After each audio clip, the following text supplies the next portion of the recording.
बात करने की कोशिश करते हैं कि महाराष्ट्र के पूर्व मुख्यमंत्री का एक बयान आया था कि मंदिरों का सोना सरकार को ले लेना चाहिए। तो इन पे हम इनकी राय जानना चाहेंगे, क्या कहना चाहेंगे इस विषय पर ही है। तो सर, जो भी महाराष्ट्र के पूर्व मुख्यमंत्री का एक बयान आया था कि मंदिरों का सोना सरकार को ले लेना चाहिए, तो क्या ये सही है या गलत है? इस पर क्या कहना चाहते हैं? थोड़ा सा उस बयान में गलती भी थी, भाषा की भी गलती थी, इंग्लिश की मिस्टेक भी थी। उनकी भावना ऐसी नहीं थी। उन्होंने कहा लोन पे ले लेना चाहिए, कुछ दिन के लिए ले लेना चाहिए, फिर वापस ले लेना चाहिए। उन्होंने जो क्लैरिफिकेशन दिया, अब वो क्लैरिफिकेशन बाद में दिया या उनका मन की बात क्या थी, उनके दिमाग में क्या थी, दिल में क्या था, क्या भावना थी, या वो कांग्रेस के प्रवक्ता के रूप में बोल रहे थे, या उनके निजी विचार थे, या वो पार्टी के प्रमुख लीडर हैं जो कांग्रेस के, उनके रूप में बोल रहे थे। इसमें बड़ा काफ़ी तर्क रहा, काफ़ी विवाद रहा, काफ़ी विषय वस्तु। विषय ये है, हिंदुस्तान में हिंदू समाज के मंदिरों को ही ये बात आती है, आपने देखा है। और मंदिर का जो पैसा लेने, धन लेने की बात कही, और धन की बात भी नहीं बल्कि सोना लेने की बात कही। केवल हिंदू ही मंदिरों में सोना चढ़ाता है, दान देता है। कोई भी मुस्लिम समाज कहीं मस्जिदों में, वक्फ बोर्ड में, कहीं आप बता दीजिए, कहीं सोना चढ़ाया जाता है, दिया जाता है। कहीं क्रिश्चियन गिरजाघरों में कहीं सोना दिया जाता है, कहीं पारसी समाज के द्वारा दिया जाता है, कहीं सिख समाज के द्वारा दिया जाता हो। सोना कहीं नहीं, सोना केवल हिंदू के मंदिरों में ही चढ़ा, चाहे जगन्नाथपुरी हो, चाहे साईं बाबा का मंदिर हो, चाहे साउथ का हो, चाहे मदुरई के मंदिर हो, चाहे तमिलनाडु के मंदिर हो, चाहे कहीं के हो, जहां कहीं भी है सोना, चाहे वैष्णो देवी हो, चाहे बद्रीनाथ केदारनाथ हो, चाहे और माताओं के मंदिर हो, जहां कहीं भी है सोना चढ़ाया जाता है, छत्र के रूप में चढ़ाया जाता है, मान्यताओं के आधार पर चढ़ाया जाता है, मन्नतों की पूर्ति करने पर चढ़ाया जाता है। तो सोना वो मंदिर का, पुजारियों का भी नहीं रहता, ट्रस्ट का भी नहीं रहता वो सोना। क्योंकि देखिए, जब मंदिर में किसी भी मूर्ति की, किसी भी देवी देवता की मूर्ति की जब स्थापना की जाती है, वो पत्थर की होती है, वो सोने की होती है, वो चांदी की होती है, वो काठ की होती है, लकड़ी की होती है, वो धातु की होती है, वो अष्टधातु की होती है, वो कुछ भी होती है, उसका कोई महत्व नहीं होता। लेकिन जब उसे विभिन्न धातुओं से, चाहे सोने से, चाहे पत्थर से, चाहे सीमेंट से, चाहे सरिया से, चाहे गारा से, चाहे मार्बल से, किसी से भी जब वो मूर्ति मंदिर में रखकर स्थापना की जाती है, देखिए बड़ी इंपॉर्टेंट बात है, प्राण प्रतिष्ठा जब उसकी की जाती है, प्राण प्रतिष्ठा के बाद उसमें खुद जीवंतता आ जाती है, वो जीवित हो जाता है। जब वो देवी देवता जीवित हो जाते हैं, तब वो अपनी संपत्ति के, अपने सोने के, अपने धन के, अपने वस्त्रों के, अपने भवन के, अपने बिल्डिंग के, सब के मालिक हो जाते हैं, डायटी हो जाते हैं, वो मालिक हो जाते हैं। तो वो खुद है, जब उनकी अनुमति के बिना, किसी पूर्व मुख्यमंत्री के कहने पर, किसी पार्टी के नेता पर कहने पर, किसी राजनेता के कहने से, किसी कोर्ट के कहने से सोना नहीं लिया जा सकता। वो तो खुद उनके हैं। जैसे साउथ में है तो बाल रूप में है, एक मुकदमा आया था, मुद्दा आया था, उसमें कृष्ण जी 16 साल के हैं बाल रूप में, तो बालिग नहीं है। जब बालिग नहीं है तो वो अपने निर्णय भी नहीं ले सकते हैं, वो निर्णय नहीं ले सकते, तो वो सोने के, जो भी सोना चढ़ रहा है, जो भी चढ़ावा चढ़ रहा है, उसके वहीं रखा रहेगा। हाँ, प्रयोग होगा उसके अपने भवन में, उस मंदिर के, उस धर्मशाला के निर्माण में, उस मंदिर से जुड़े हुए कार्यों के लिए तो सोने का प्रयोग किया जा सकता है। सोना उधार देने, सोना गिरवी करने, सोना वर्ल्ड बैंक को भेजने, सोना बिजनेस करने के लिए, सोना गोल्ड कार्ड चलाने के लिए, इसके लिए सोने का प्रयोग नहीं किया जा सकता, नहीं दिया जा सकता। ये हिंदू धार्मिक मान्यताओं, धार्मिक परंपराओं, धार्मिक सिद्धांतों, जो हमारे रीति रिवाज सिद्धांत चले, उन्हीं आधार पर कानून बने हैं, उनकी हम अवहेलना नहीं कर सकते किसी भी तरह से। आखिर कांग्रेस जो पार्टी है, मंदिरों को ही क्यों टारगेट बनाती है? अब ये तो खैर उनके नेताओं से पूछे, मैं उनका प्रवक्ता नहीं हूं, उनका पार्टी के पदाधिकारी नहीं हूं। लेकिन एक्चुअली होता क्या है, वोट बैंक के लिए कहा जाता है कि वोट बैंक के लिए उन्हें लगता है कि मोदी जी हिंदुओं के हैं, भारतीय जनता पार्टी हिंदूवादी पार्टी है, हिंदुत्व की बात करती है, हिंदू रक्षा की बात करती है, हिंदू उत्थान की बात करती है, तो वो सोचते हैं दूसरे वर्ग के वोट की बात। ऐसी है नहीं, है बिल्कुल नहीं।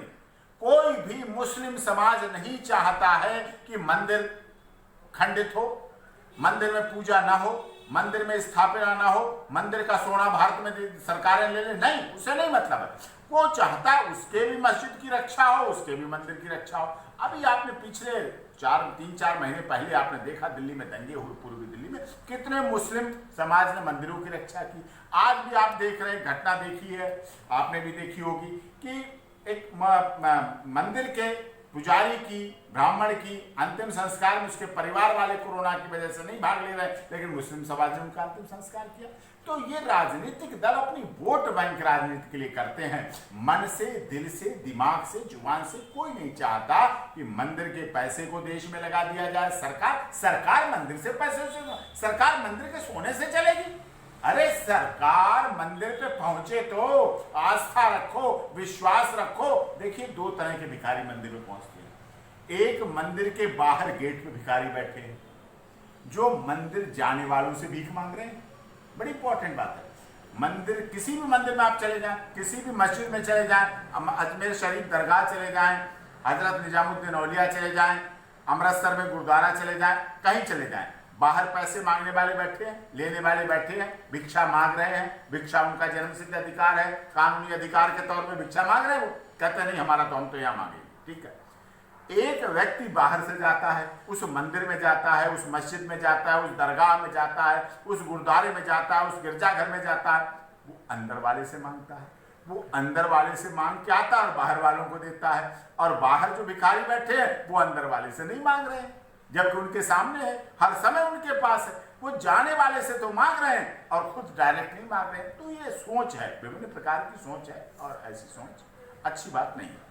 संविधान की मूल भावना इससे क्या आहत नहीं होती है? जिस तरीके की बयानबाजी हुई, जिस तरह से बयानबाजी हुई, वो हमारा भारत देश धर्मनिरपेक्ष देश है, धर्मनिरपेक्ष संविधान है हमारा, संवैधानिक ढांचा है हमारा। हमारी पूरी किताब नहीं है संविधान, केवल पन्नों और कुछ कागजों की किताब नहीं है। संविधान देश की आत्मा है।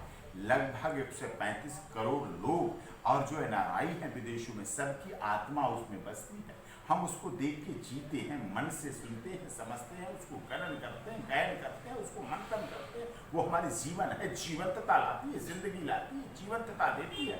तो भारत के संविधान के सिद्धांतों के खिलाफ भी ऐसी बात कहना, ऐसा बयान देना, ऐसा विचार लाना, ऐसा भाव लाना, ऐसी भावना लाना पूर्ण रूप से गलत है। हिंदुस्तान में हिंदू नेता हिंदुओं को ही क्यों टारगेट करता है? हाँ, ये भी एक बहुत बड़ा विषय है। ये भी एक विषय बहुत बड़ा है। ये राजनीति करने के लिए करते हैं, खबरों में बने रहने के लिए करते हैं, ब्रेकिंग न्यूज़ बने रहने के लिए करते हैं, और उन्हें चैनल इस तरह का चलाना चाहते हैं। वो ऐसी खबरों को चला के समाज को जोड़ने की बात करते रहते हैं। ये भी गलत है, क्योंकि दूसरा तो व्यक्ति नहीं कहता है, कभी नहीं कहेगा। सलमान खान या कोई और नहीं कहेगा, मुस्लिम लीडर नहीं कहेगा मंदिरों के सोना ले लो। उन्हें इसलिए कहना पड़ा कि लोग हम ही कहते हैं इस बात को, इससे एक समाज उन्हें मदद दे, पार्टी उनको प्रमोट करेगी कि हाँ तुमने बहुत अच्छी बात की। लेकिन ऐसा कुछ नहीं है। कोई पार्टी नहीं चाहती इस तरह की राजनीति के अलावा, केवल उनकी राजनीतिक मानसिकता तो ऐसी है, लेकिन कोई दिल से, दिमाग से नहीं चाहता है कि ऐसा हो, किसी भी धर्म के खिलाफ हो।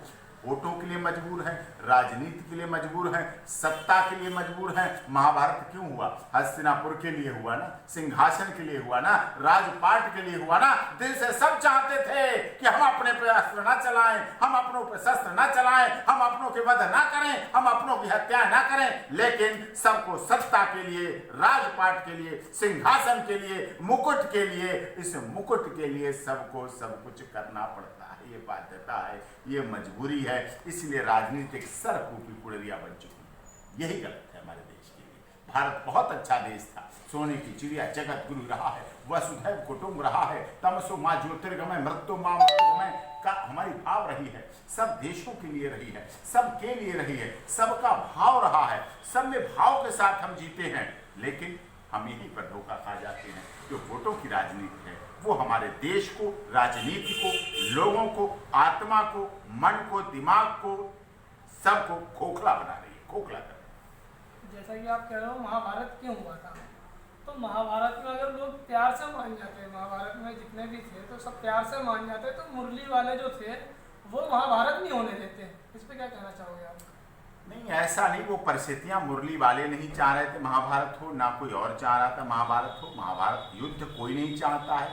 अब आज भी पाकिस्तान चाहता रहता है, तो आप ये कहेंगे पाकिस्तान जानता वो भी है कि भारत से अगर युद्ध हुआ तो बर्बाद हो जाएंगे, नक्शे से मिट जाएगा नाम।